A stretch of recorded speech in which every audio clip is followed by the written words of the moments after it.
What do we think about this, guys?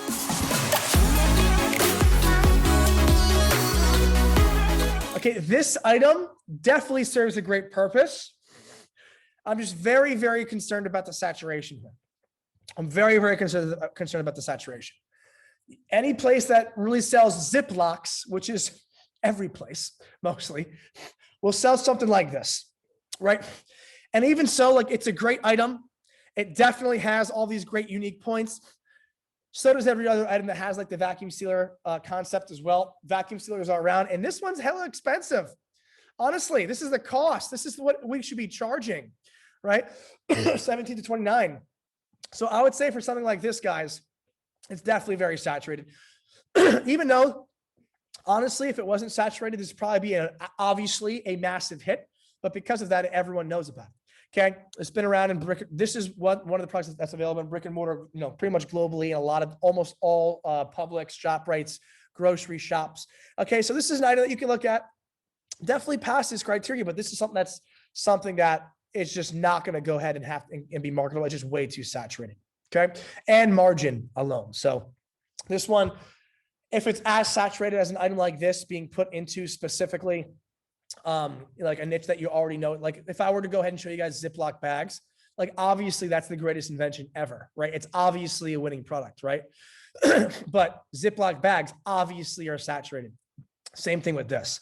Okay. And that's one thing you could do as well, is the same exact things you mentioned before. Go ahead and usually what you'll notice with saturated products, guys, you'll still notice a ton of newbies and people have no idea what they're doing, selling items like this, right? Because they don't know better. They don't know that they think it's good that it's in brick and mortars, right? They think that's a good thing, right?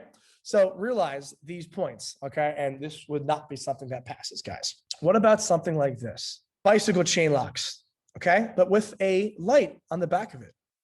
What do we think about this, guys? Unique, huge margin issue, price too high, saturated, but unique, could possibly pass.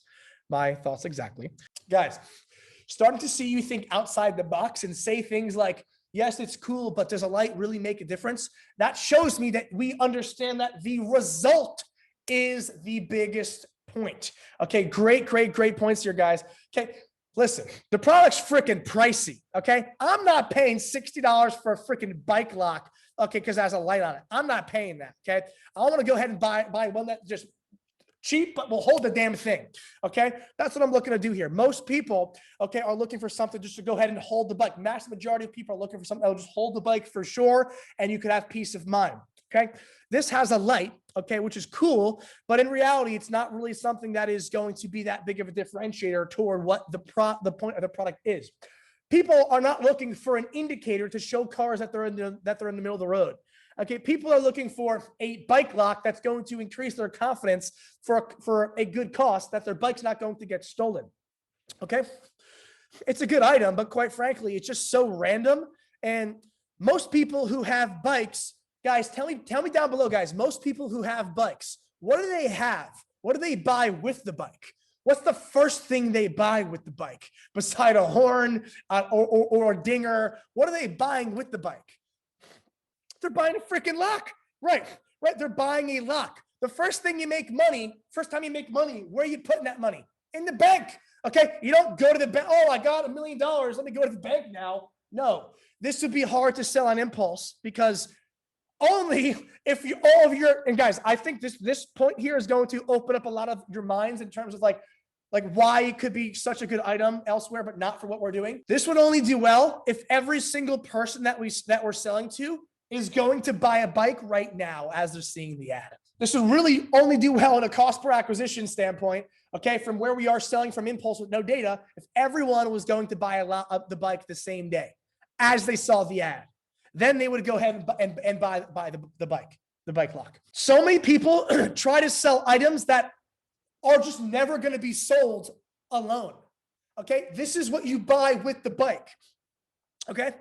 So think about it like that, okay? Items that aren't going to be sold after shouldn't be sold on impulse, okay?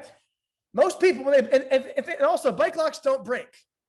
They really don't break that frequently. So, I would say this is something that I would have to go ahead and pass on this item. Even though it looks high perceived value, It's got all this, it looks heavy duty. It's got a light on it, right?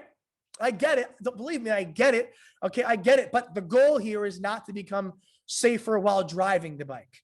The goal here is not to have an expensive lock. The goal here is to go ahead and have the most inexpensive confidence that my bike will not be stolen through a lock. And that's what they're buying the same time they buy the bike. I used to look at items like this, and I know many of us probably looked at items like this as well.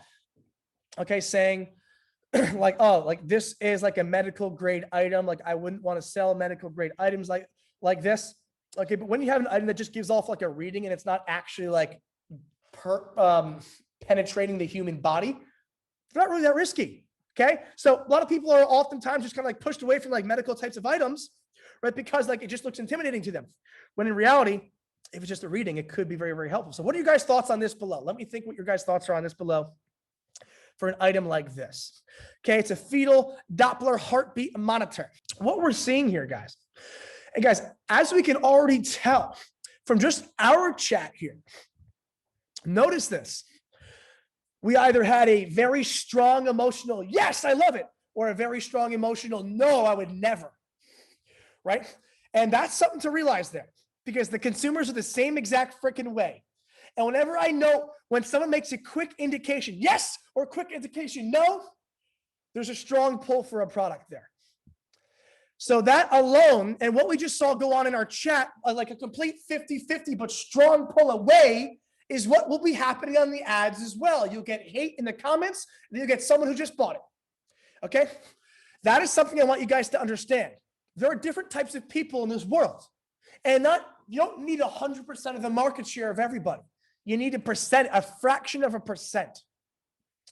Keep in mind here, yes, there's this polarization. When there's things that pull apart, they oftentimes end to be the same things that bring most people not together, but together for, combat, together for conversation, together for conversation and community. Okay, think about that.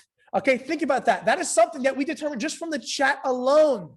Okay, and that's with anything. Products, you guys just saw Andrew Tate get banned on Instagram and Facebook because of this, right?